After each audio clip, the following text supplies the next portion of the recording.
रथम् हरः ह्रौं ॐ अर्कभास्कराभ्यां नमः ॐ भूर्भुवस्सुवः ॐ ह्रां ह्रीं ह्रूं ह्रैं उद्यन्नद्यविक्रमः आरोहन्नुत्तरान् दिवम् हृद्रोगं मम सूर्यहरिमानन्दनाशय ह्रीं ह्रूं ह्रीं ह्रां ॐ मित्ररविसूर्यभानुभ्यो नमः ॐ भूर्भुवस्सुवः ॐ ह्रौं ह्रः ह्रां ह्रीं शुकेषु मे हरिमानं रोपनागासु दध्मसि अथो हरिद्रवेषु मे हरिमानन्निदध्मसि ह्रीं ह्रां ह्रः ह्रौं ॐ खगकोशहिरण्यगर्भमरीचिभ्यो नमः ॐ भूर्भुवस्सुवः ॐ ह्रूं ह्रैं ह्रौं ह्रः उदगादयमादित्यो विश्वेन सहसा सह द्विषन्तं मह्यं रन्धयन्मो अहं द्विषते रथम् हरः ह्रौं ह्रैं ह्रूं ॐ आदित्यसवितुर्कभास्करेभ्यो नमः ॐ भूर्भुवस्सुवः ॐ ह्रां ह्रीं ह्रूं ह्रैं ह्रौं ह्रः उद्यन्नद्यमित्रमः आरोहन्नुत्तरान् दिवम् हृद्रोगं मम सूर्यहरिमानञ्चनाशय शुकेषु मे हरिमानं रोपनागासु दध्मसि हरः ह्रौं ह्रैं ह्रूं ह्रीं ह्रां ॐ मित्ररविसूर्यभानुखगपोषभ्यो नमः ॐ भूर्भुवस्सुवः ॐ ह्रां ह्रीं ह्रूं ह्रैं ह्रौं ह्रः अथो हरिद्रवेषु मे हरिमानन्निदध्मसि उदगादयमादित्यो विश्वेन सहसा सह द्विषन्तं मह्यं रन्धयन्मो अहं द्विषते रथम् हरः ह्रौं ह्रैं ह्रूं ह्रीं ह्रां ॐ हिरण्यगर्भमरीच्यादित्यसवितुर्कभास्करेभ्यो नमः ॐ भूर्भुवस्सुवः ॐ ह्रां ह्रीं ह्रूं ह्रैं ह्रौं ह्रः ह्रां ह्रीं ह्रूं ह्रैं ह्रौं ह्रः उद्यन्नद्यमित्रमः आरोहन्नुत्तरान् दिवम् हृद्रोगं मम सूर्यहरिमानञ्चनाशय शुकेषु मे हरिमानं रोपनागासु दध्मसि अथो हरिद्रवेषु मे हरिमानन्निदध्मसि उदगादयमादित्यो विश्वेन सहसा सह द्विषन्तं मह्यं रन्धयन्मो अहं द्विषते रथम् हरः ह्रौं ह्रैं ह्रूं ह्रीं ह्रां ॐ हरः ह्रौं ह्रैं ह्रूं ह्रीं ह्रां ॐ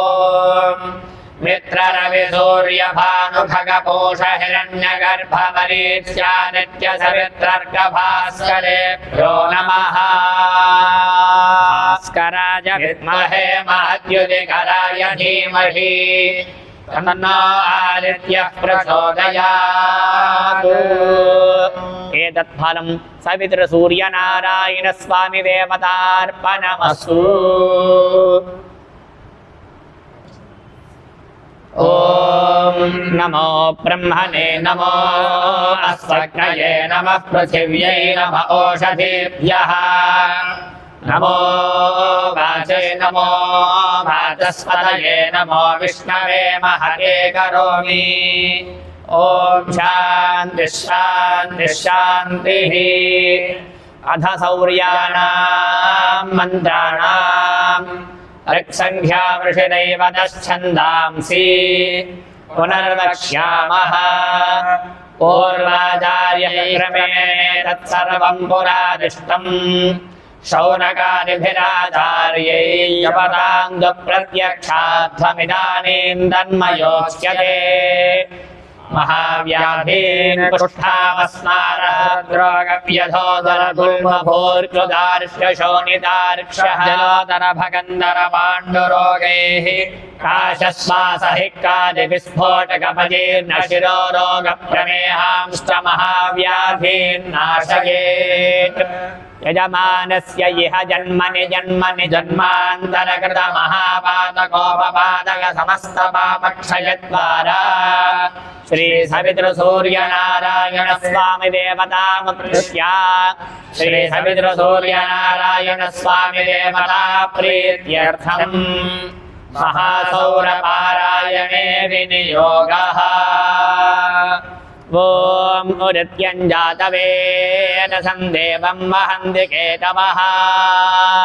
शे विश्वाय सूर्यम् अपत्येदायवो यथा नक्षत्रायञ्जक्तुभिः सूराय विश्वचक्षसे अदृश्वमस्य केतवो विरश्मयो जनाङ्गनो भ्राजन्तो अग्नयो यथा तरनिर्विश्वदर्शदोऽध्योतिष्कृतसि सूर्या विश्वमाभासिरोचनम्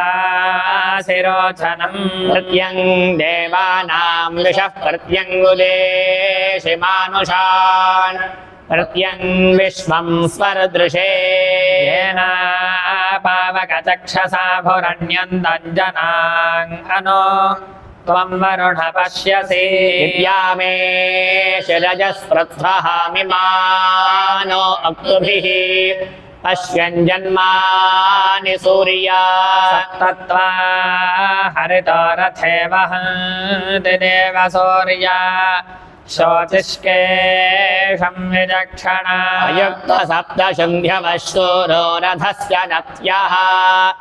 आभर्यादिस्वयुक्तभिः उद्वयन्दमसस्परिज्यो निष्पश्यन्त उत्तरम् देवं देवत्रा सूर्यमगन् मध्योतिरुत्तमम् उद्यन्नत्यमित्रमः आरोहन्नुत्तरान् दिवम्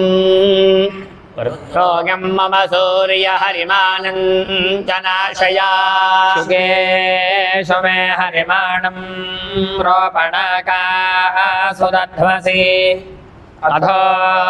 हरिद्रवेषु मे हरिमाणन्निदध्वसि उलगादयमादित्यो विश्वेन सहसा सह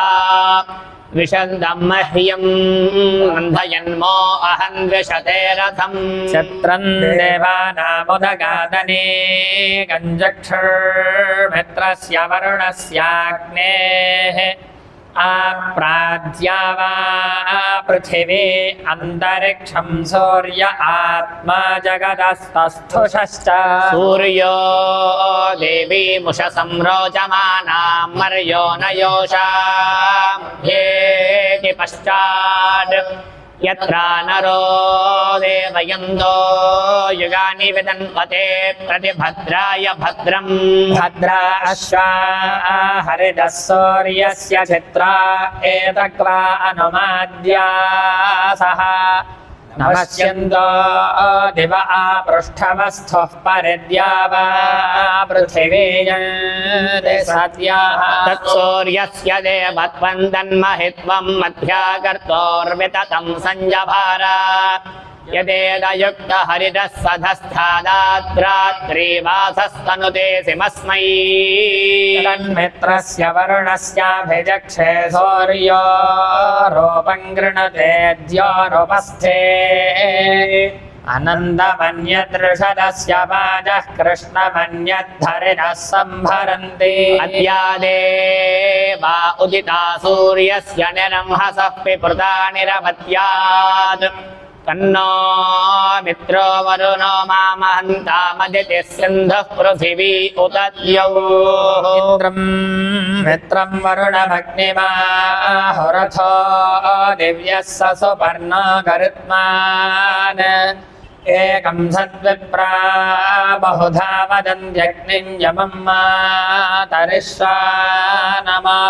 कृष्णन्नियानं हरयः सुपर्णा अपोवसानादिवमुत्पतन्ति ताववृत्रं सदना धृतस्यादिभृतेन पृथिवी व्युच्यते ॐ हंसश्वरिषत्वसरन्दरिक्षसद्भोगावेदिषदतिथिर्दुरोणसद् दृषद्वरसदृतसद्व्योमसनब्जा गोजा अर्तजा अद्रिजा अर्तम् यत्वा सूर्यस्पर्भानुस्तमसा विद्यदासुरः अक्षेत्र विद्यथा मुग्धो भुवनान्यदीधयुः यदद्य सूर्यप्रवनागा उद्यन्मित्राय वरुणाय सत्यम् वयन्दे वत्रादिने स्यामनवप्रियासो अर्यमन् गृणन्दः उत्सूर्यो बृहदर्चीं शश्रेत् पुरविश्वाजनि ममानुषाणाम् समोदिवाजदृशे रोचमानः कृत्वा कृतः सुकृतः कर्तृभिर्भो ससूर्यप्रतिपुरो न उद्गा एभिस्तोमेभिरेतशेभिरेवैः प्रणो मित्राय वरुणाय वोचो नागसो अर्यम्ने अग्नये दिनः सहस्रं शुरुधोरधन्त्रतावानो वरुणो मित्रो अग्निः यच्छन्तु चन्द्रा उपमन्नो अर्कमानः कामं पुपुरन्तस्तवानाः उद्वेदे सुभगो विश्वरक्षाः साधारणः सूर्यो मानुषाणाम् चक्षुर्मित्रस्य वरुणस्य देवश्चर्मे भजः समविव्यक्तमांसि प्रसदिता जनानां महान् केतुरर्णवः सूर्यस्य समानं चक्रं वर्या विवत्सनयदे तशो वहति धूर्षयुक्तः विभ्राजमान उषसामुपस्थाद्रेभैरुदेत्यनुमद्यमानः एष मे देवः सविता च छन्दयः समानन्न प्रमिनादिधामा दिवो रुक्मवुरुजक्षावुदेति दूरे अर्धस्तरनिर्भ्राजमानः नो नञ्जनाः सूर्ये न प्रसूता अयन्नर्थानि कृणमन्नपांसि यत्रा चक्ररवृदा गातुमस्मै श्येनो नलीयन्नन्वेदे पार्थः उदुत्यद्दर्शतं ववर्दिव एते प्रतिह्वरे यदि माशुर्वहति देव एतसो विश्वस्मै चक्षसे हरम् शेर्ष्णो जगदस्तस्थुषस्पतिं समया विश्वमारजः सप्तस्वसारस्व विराज सूर्यं वहति हरितो रथे तच्चक्षुर्देवहिदं शुक्रमुच्चरतु पश्येम शरदः शतं जीवेम शरदः शतं मन्महां असि सूर्यबला नित्यमहां असि महस्ते सतो महिमापनस्य तेद्धादेव महां असि सूर्यश्रवसा महां असि सत्रादेव महां असि मह्ना देवानाम सूर्यः पुरोहितो विभुज्योतिरदाभ्यम्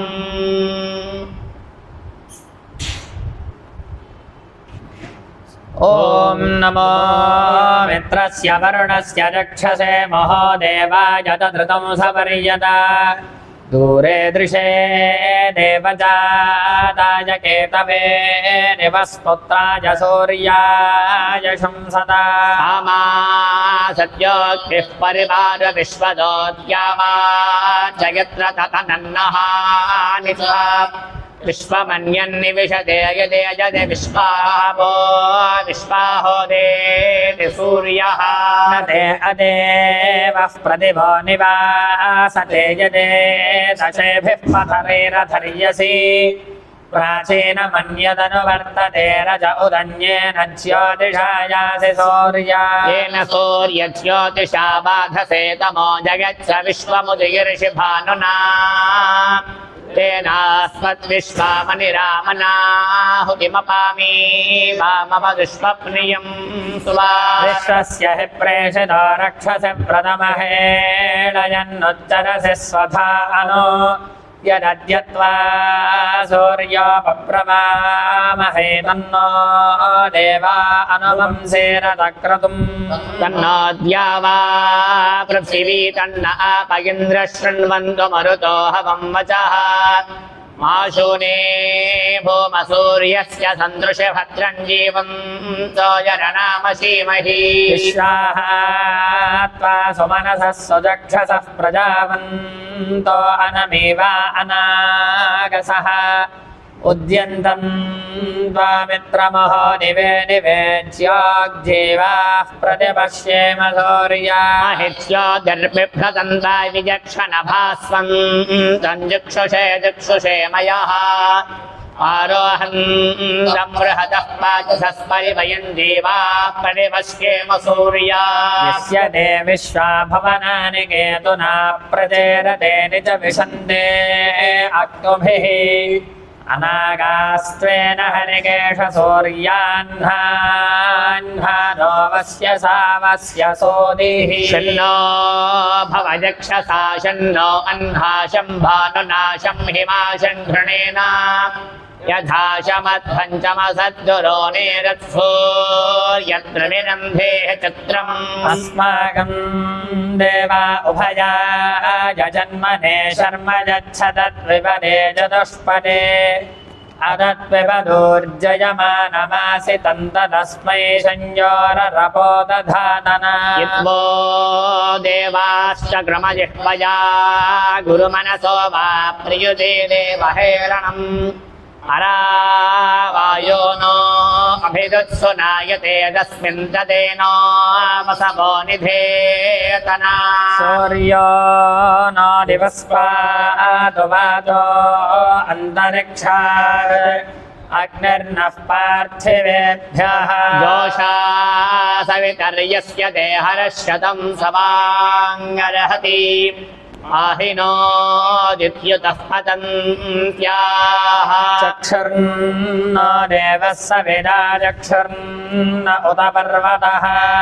चक्षुर्धादानधातुनः चक्षुर्न देहि चक्षुषे चक्षुर्विख्यैतनोभ्यः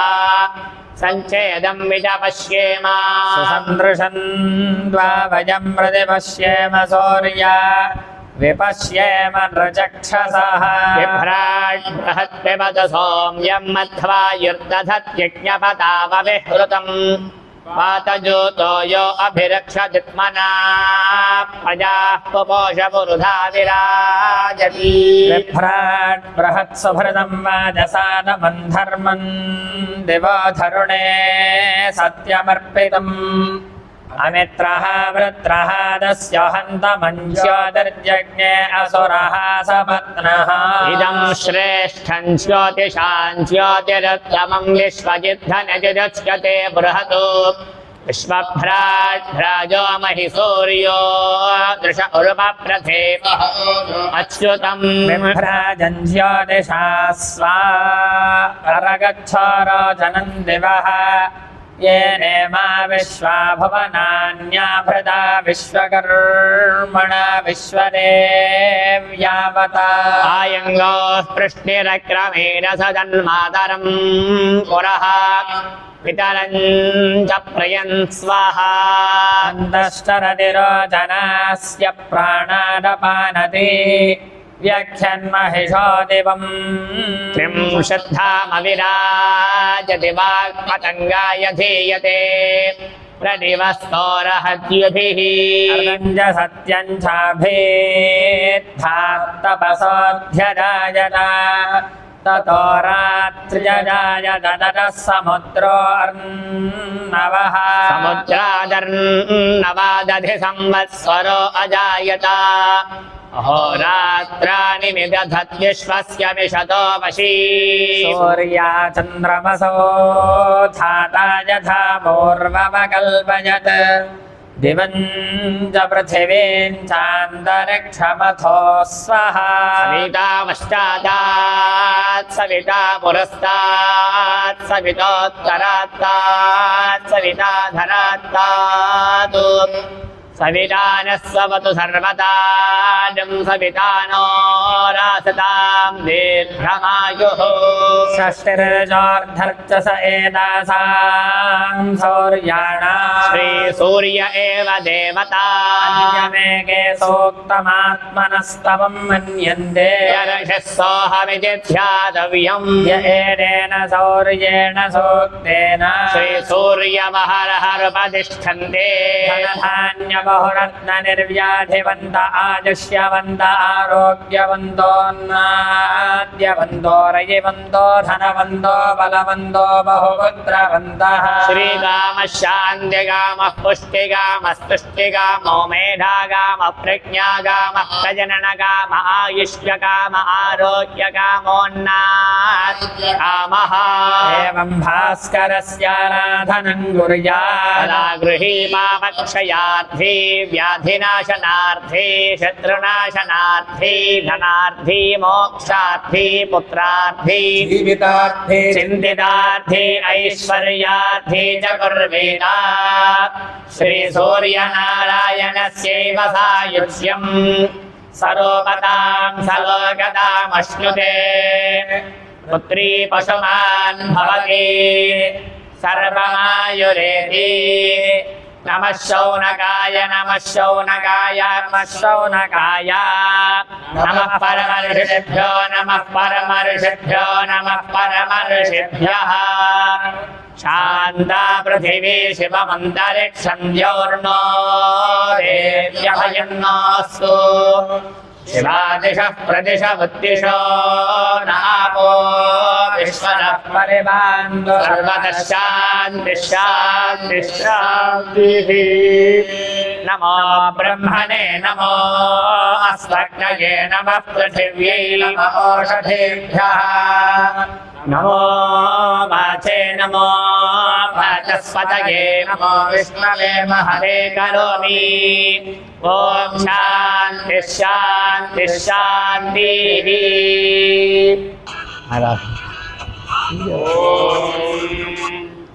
भद्रं कर्णेभिः शृणुयाम देवाः